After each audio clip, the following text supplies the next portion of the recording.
February 24th, 2022, everyone thought Russia would crush Ukraine in days. The numbers looked impossible to beat. Russia brought 900,000 soldiers. Ukraine had only 250,000. Russia spent $66 billion on their military every year. What's more, they owned more nuclear weapons than America.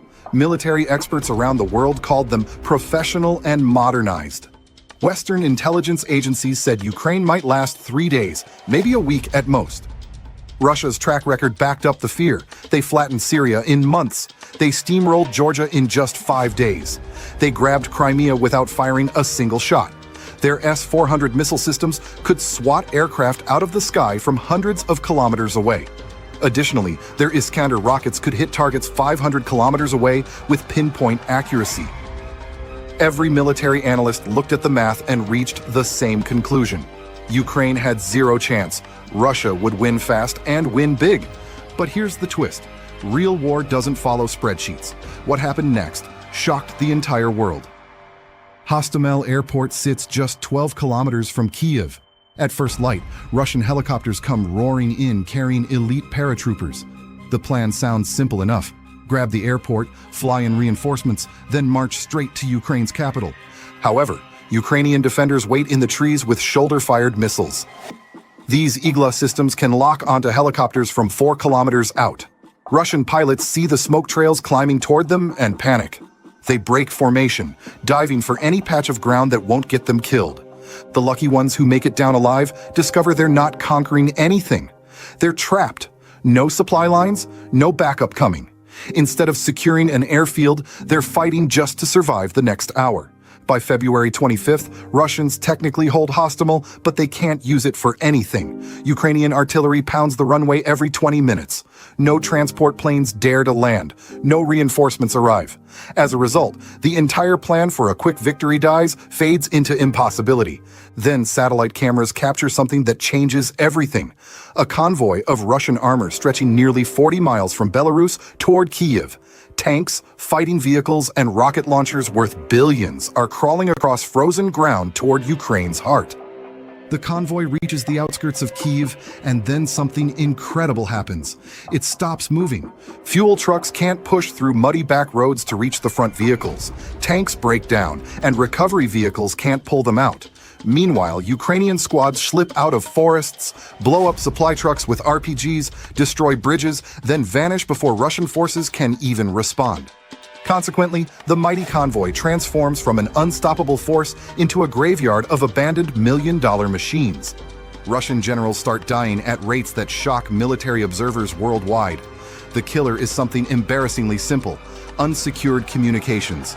Russian officers use regular phones and radios that anyone can intercept. Ukrainian intelligence listens in, pinpoints exactly where the generals are located, then guides artillery strikes to those exact coordinates. The steamroller becomes scrap metal in a matter of weeks. Yet this is just the beginning of Russia's nightmare. March 2022, Ukrainian engineers pull off one of the smartest defensive moves anyone has seen in decades. Near Kyiv, they open flood controls and damage water systems around Demidov village. The Irpin River spills across the landscape. Solid ground turns into a swamp. The tank country becomes a death trap. Russian T-80 tanks built for smashing through enemy lines get stuck up to their tracks in mud. Ukrainian Stugna missiles can detect them from 5 kilometers away. Each Stugna costs $20,000. Each T-80 costs $3 million. The math heavily favors Ukraine. Nevertheless, smart weapons alone don't explain what happens next. Ukraine uses a NATO-style command where sergeants and lieutenants make battlefield decisions instantly without calling headquarters for permission. On the other hand, Russian officers have to wait for approval from Moscow for everything.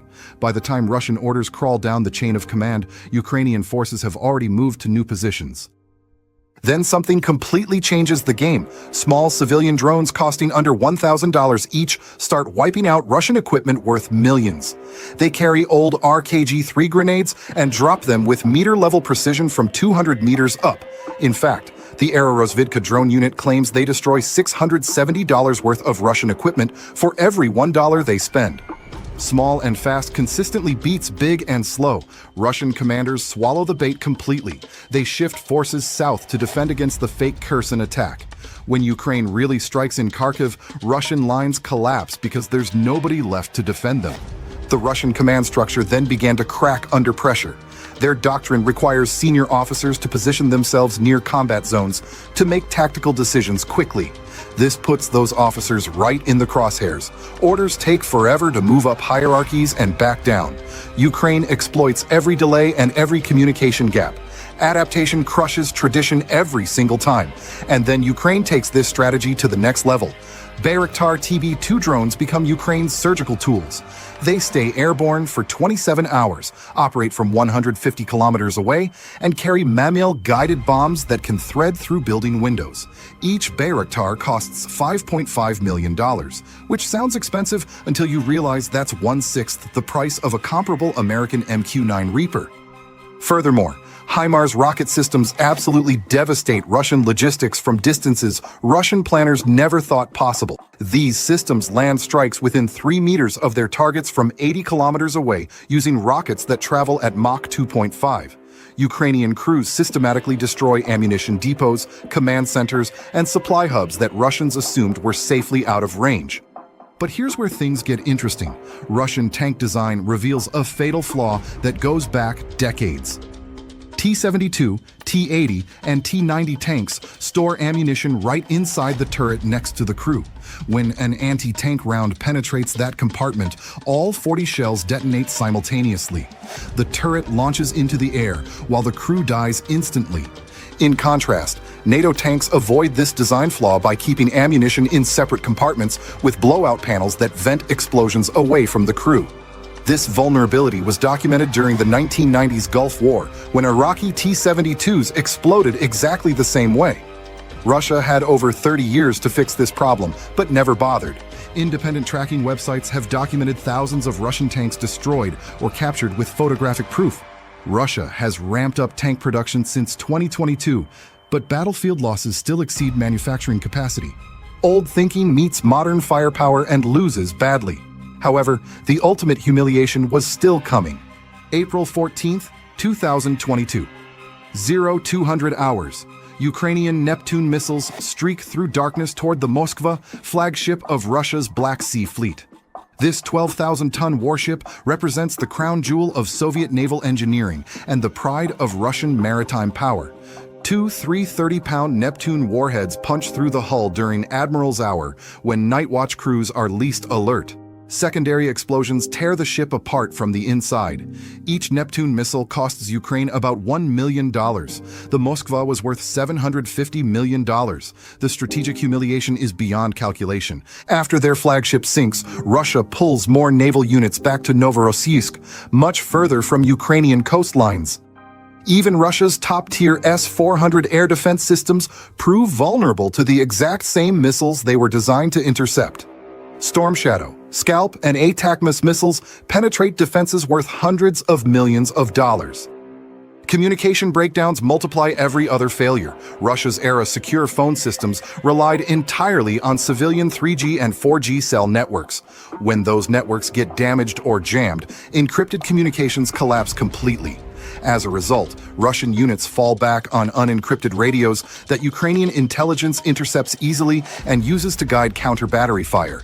Local conditions sharpen every Ukrainian advantage. Spring mud season forces Russian armor onto predictable road networks where vehicles bunch up and slow down. Ukrainian defenders know every approach route, every choke point, every escape path from years of living on this land. 2 years after the invasion, Russia controls roughly 18% of Ukraine despite starting with overwhelming numerical and financial advantages. The numbers tell the brutal truth. 2 years after Russia's so-called 3-day special operation began, their progress on the battlefield is painfully slow, so slow that even World War I generals might laugh.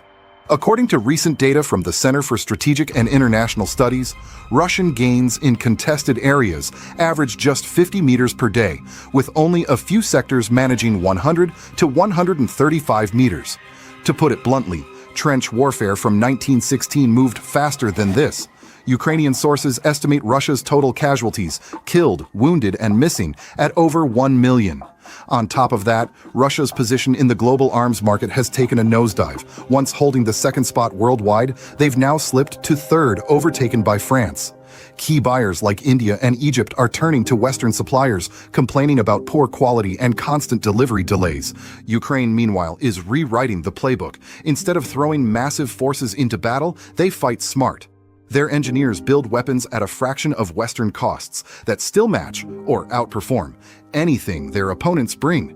Cheap, modified commercial drones are wiping out expensive military hardware at cost ratios as high as 600 to 1. Civilian tech is taking out billions of dollars worth of aircraft. This isn't just about saving money, it's about turning the enemy's size into a disadvantage. The ripple effects go far beyond Ukraine's borders. NATO countries are ramping up rearmament programs. European defense budgets are climbing fast. Military schools across the world are studying Ukrainian tactics, learning how precision and decentralization can outmatch brute force. Ukraine has shattered the myth of Russia's invincible military machine, proving that raw numbers and old Soviet firepower can't compete with agility, creativity, and scientific precision. Modern wars don't always go to the biggest army, they go to the smartest. Superior engineering beats bureaucracy. Tactical intelligence beats intimidation. While Russia remains stuck in Cold War thinking, Ukraine is evolving every single day, forcing the world to rethink how wars are fought. Sometimes, the smaller army wins not through size, but through better math and sharper thinking. And here's the part that should make every military planner sit up. If Ukraine can dismantle what was believed to be the world's second strongest military, what does that say about the future of warfare? Are we witnessing the end of traditional military superpowers? Drop your thoughts in the comments. Is this a permanent shift in how wars will be fought, or just a temporary advantage? But if Ukraine has shown anything, it's that the battlefield isn't the only place the war is being fought. The real question now is, why, despite all of this, are Russia and Ukraine still refusing to agree to a ceasefire in 2025? The answer reveals more than just politics. It exposes the hidden motives driving this war forward.